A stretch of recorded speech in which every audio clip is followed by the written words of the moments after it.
What up, everybody? Thanks for checking into the Mamba podcast. For those of you who don't know, my name is Jackson. And NFL free agency has been going on for about a week now. And I thought I'd go over, who the Raiders and the Rams picked up and give my thoughts and, grades and stuff like that. And not an official thing, just, kind of quickly going over it and, what I think or how I thought that they both did. Now, I know that technically free agency is not over yet. I'm recording this on a late Thursday, technically early Friday morning now.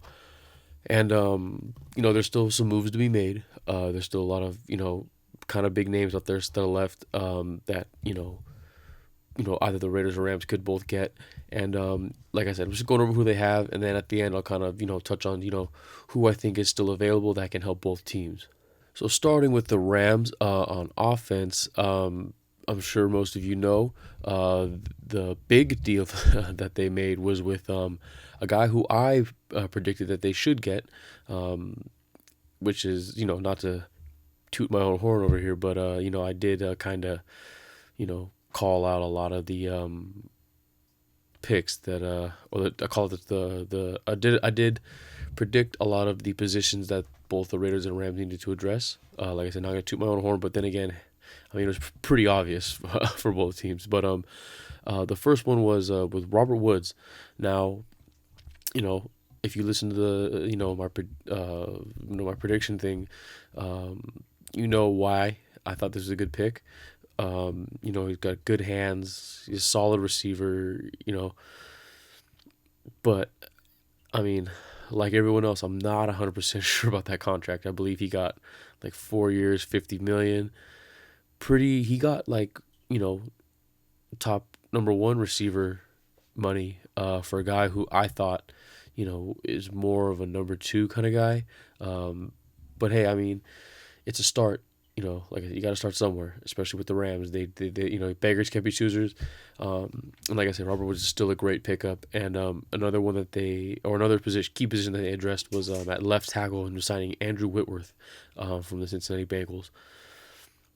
Whitworth, proven veteran left tackle, multiple time Pro Bowler. Like I said, another solid player. The only thing is that he's getting up there in age. If I'm not mistaken, I think he's in his early 30s, like he's 34, I believe. Not old by any standards, but in NFL terms, that's pretty old. But with the age, does come great experience, and he can bring a lot of leadership to that offensive line, and he's more than likely going to be inserted right away at left tackle. And like I said, he can just bring a lot of veteran leadership, great experience, and stability to the line. It's just the only thing that age is a big concern, and hopefully crossing our fingers, knock on wood. With age come injuries, and hopefully there's nothing, that coming down the line with him with that, and he can just stay healthy and help improve that line.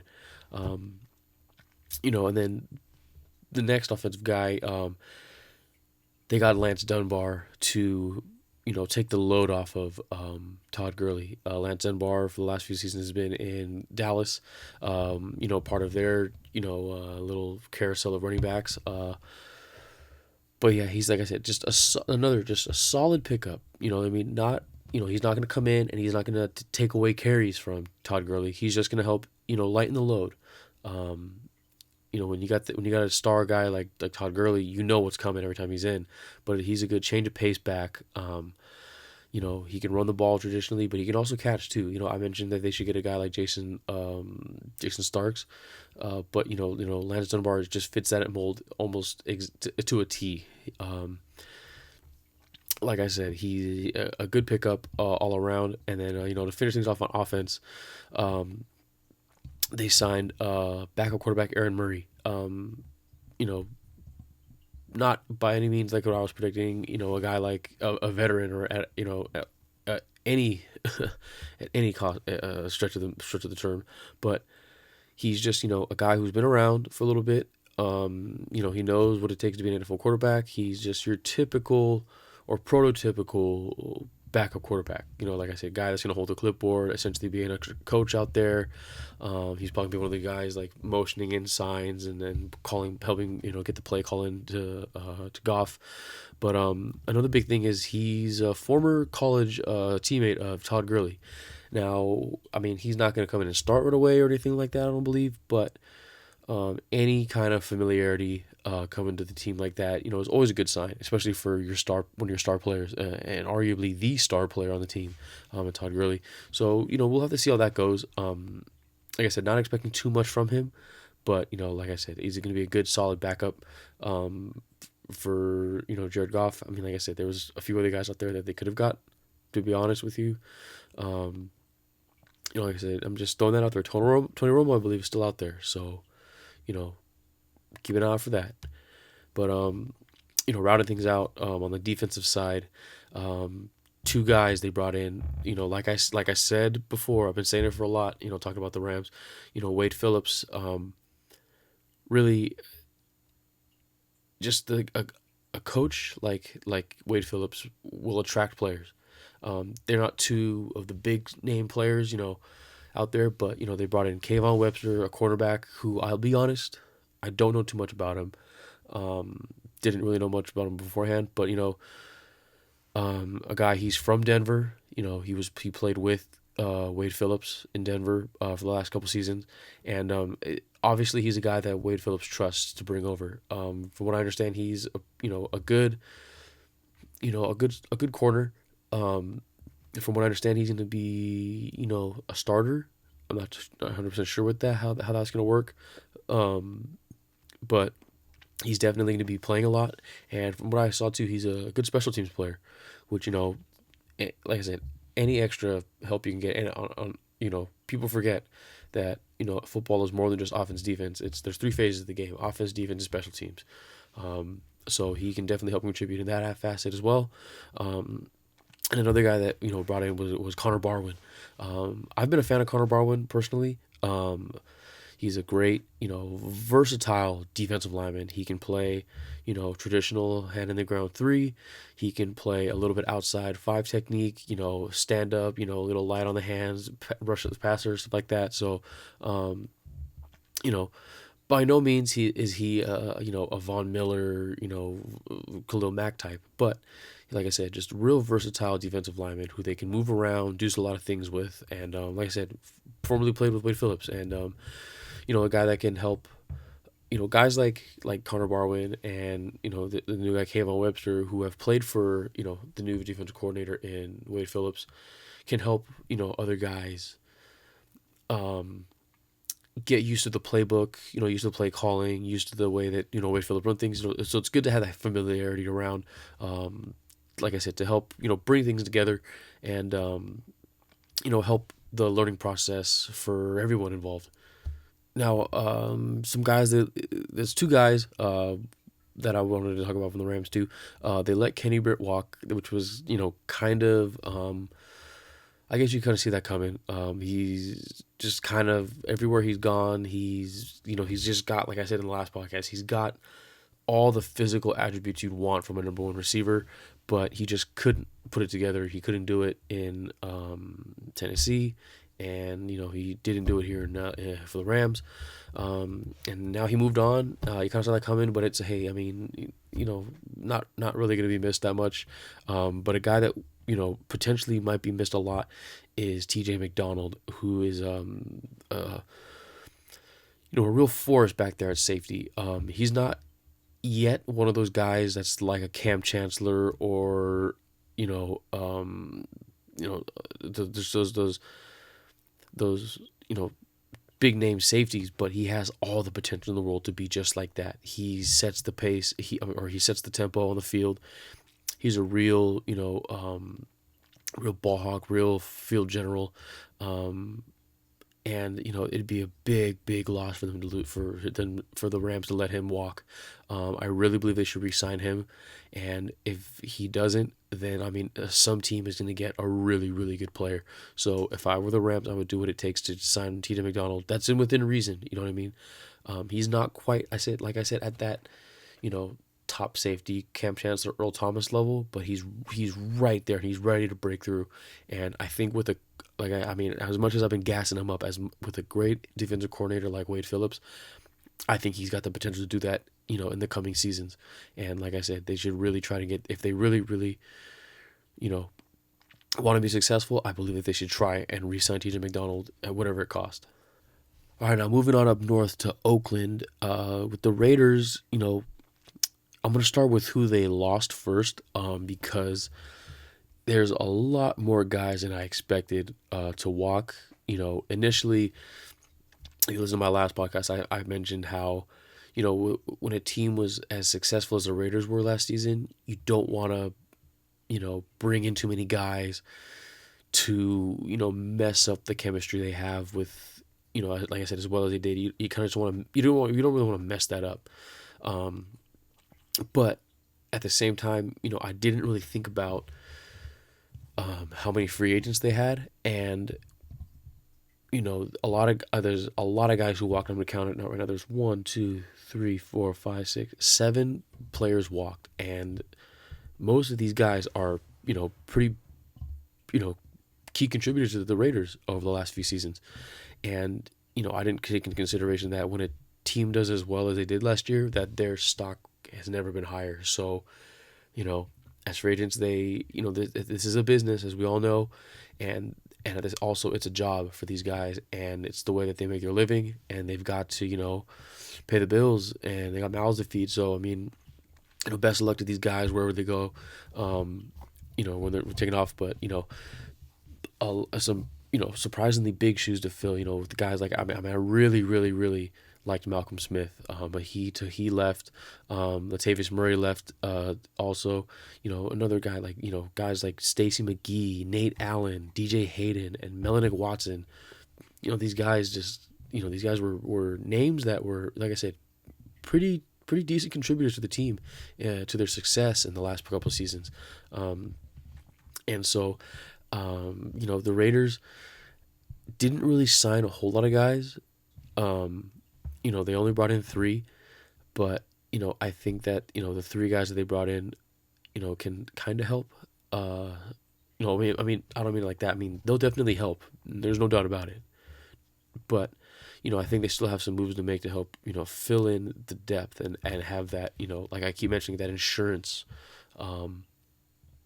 that like I said, to help to continue to remain successful. First and most surprising to me was they signed Cordell Patterson at receiver. I didn't realize he was a free agent, and a solid number 3 option. I believe, if I'm not mistaken, I think Seth Roberts left as well. So Seth Roberts or Andre Holmes left, one of the two.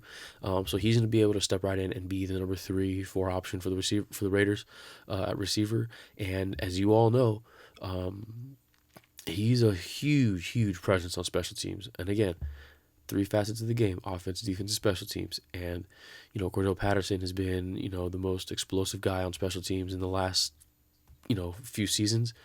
And so, like I said, big help. They already have guys like Tywan Jones and TJ Carey, who, aren't totally great, but they're pretty good at, in the return game. And like I said, throwing Cordell Patterson in there is definitely going to help boost the special teams, especially in the return game.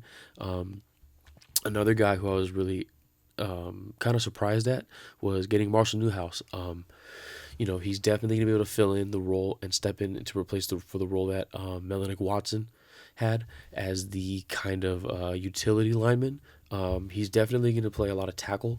I know that, but Melanick Watson kind of bounced up and down throughout the line throughout the year, mainly tackle. And I said Marshall Newhouse can just step right in.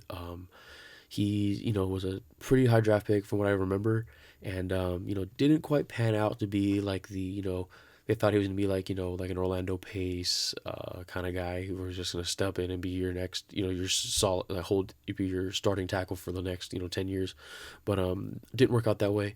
But like I said, he's still a good player, solid backup, great utility guy. He can throw anywhere on the line. He can definitely help out and contribute. And the big signing yesterday was Jared Cook, a great receiving tight end. And like I said, I was talking about it,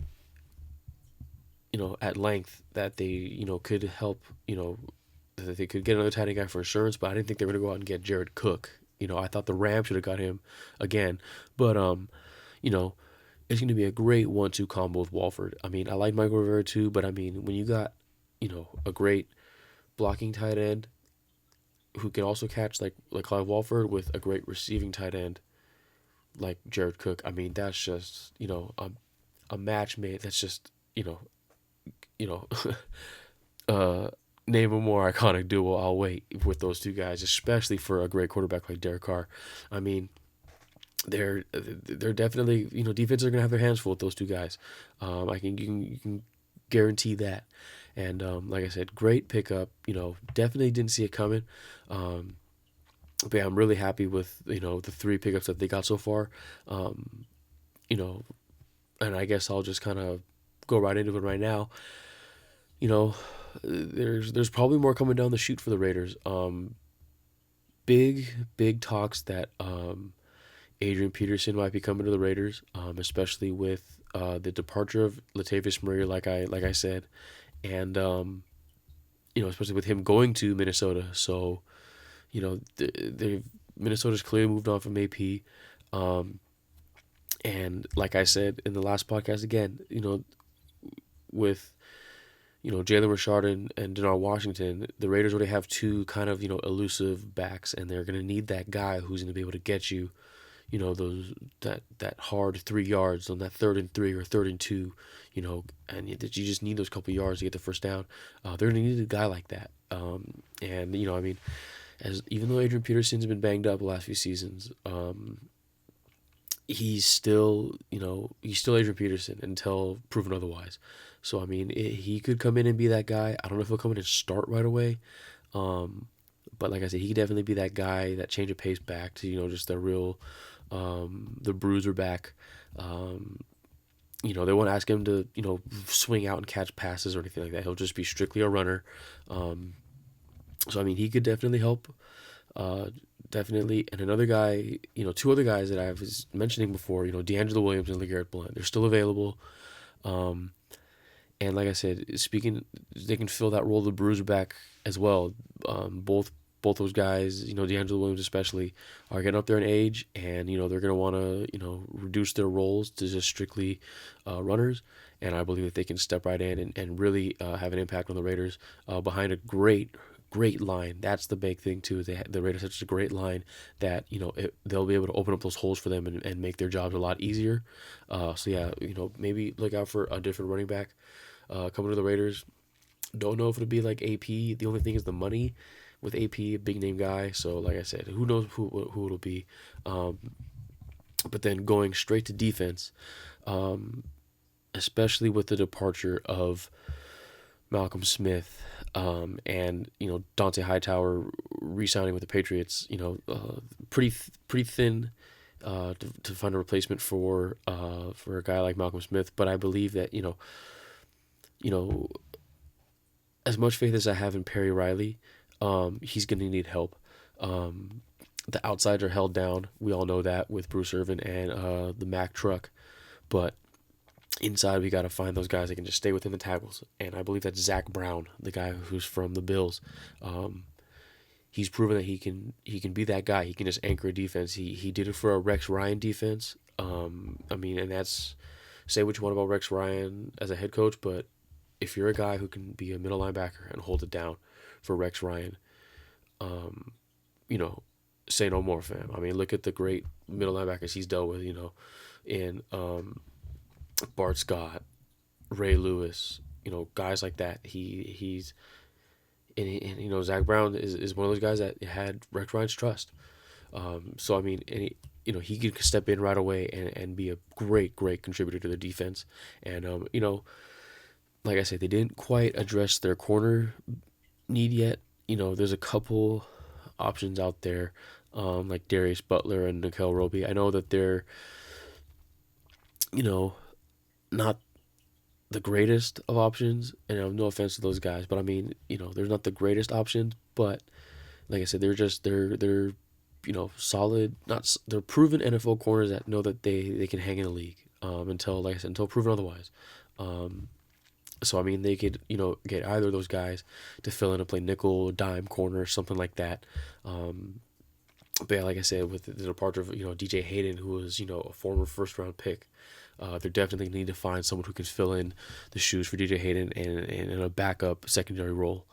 And then for the Rams, you know, couple options they have on offense on the offensive line. I know these two guys are up there in age, just like Andrew Whitworth, but Nick Mangold and Ryan Clady are just again two proven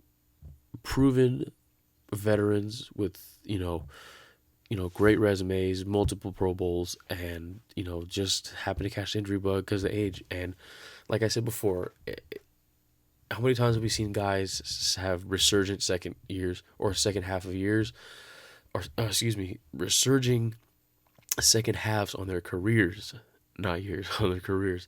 And excuse me, Nick Mangold for so many years was, the heart and soul of the New York Jets, mainly on that offensive line. And like I said, he's getting up there in age, but a guy like Nick Mangold can just hold that anchor down that center position and really, really add some stability and experience and leadership to that line. I mean, like I said, I'm probably reaching, but I really believe he can do that.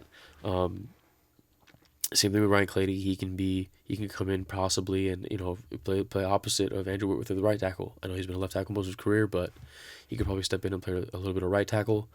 And then also to just a little bit more wide receiver depth. I know he's been in the news for a lot of the wrong reasons recently, but Michael Floyd is a guy who they should consider looking at. Once they clear up all his off the field issues, he's on field he's definitely proven that he can play. Good receiver, strong body, pause, and strong hands, and he's a good receiver. There's no other way around it. He's a good receiver. Like I said, once they can just figure out how to fix that off the field stuff with him, I think he could definitely be a contributor for the offense. And on defense for them too. Again, I know he's kind of looked at as one of those big contract busts, but if T.J. McDonald leaves, they might want to take a look at Jarius Byrd. He's, like I said, I know he was looked as a big contract bust, but I mean, he's, I don't know if it was just New Orleans or what, but he before he got there, he was a really, really good safety, and I think you put him again with the right kind of coach in Wade Phillips, I think he can, really help out that at the second in the safety position for the Rams, especially if TJ McDonald leaves.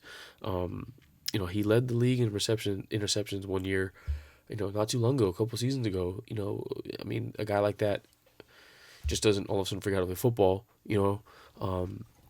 So like I said, they got some moves to make, and they could also, just like the Raiders, go after guys like Darius Butler and Nickel Roby to help out that secondary.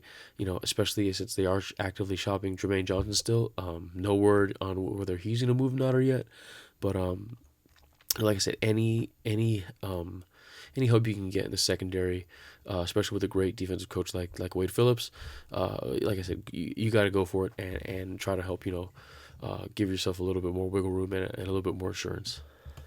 So yeah, that's how I thought the free agency went for the Rams and the Raiders. Like I said, I know free agency is not over yet, but I mean, I can't lie. I'm pretty impressed with how both teams did. Like I said, they didn't blow anyone out of the water or anything like that with some big name signings, but they definitely addressed points of need. And like I said, if I had to give them both grades, I give them both solid Bs, and maybe a B plus for the Rams, maybe. But yeah, like I said, but overall, pretty impressed with how both teams did. And I wonder what you guys think, and let me know what you guys thought. You can maybe have it on my ads or down in the comments below. How you thought that the Raiders and the Rams did. Whether you like or don't like who they signed, or maybe who you think they should sign. Whether it's again like a big name guy that's out there, or maybe someone who's flying under the radar that we haven't, no one's really talking about yet. Um, they're out there. There's plenty of guys out there that could be signed, and maybe there's someone we're not talking about who could be the missing link to help, propel one or both of these teams to, to future success. And like always, if you like what you're hearing, go and subscribe, like, share, and comment, and follow all that stuff. Check everything out at brownmamba.us. And I know you're probably wondering, yes, it is St. Patty's Day today, so everyone out there, please be responsible. You can have fun. And drink all the green beer you want, all the Irish car bombs, all that good stuff. My special drink choice is Guinness. So I will definitely be having a Guinness or two or three or who knows how many tonight. But I will be safe and I will be responsible, and you should too.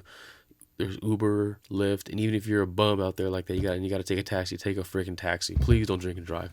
So again, thanks for listening. However you're listening, thanks for watching. However you're watching, thanks for showing and spreading love. Have a happy St. Patty's Day. Have a green beer, Irish car bomb, Guinness, whatever, corned beef, cabbage, any of that good stuff. Wear green. You're gonna get pinched. Kiss somebody, even if they're not Irish. Who cares? But please be responsible. Have fun this weekend. And like always, I'll catch you guys in the next one. Peace.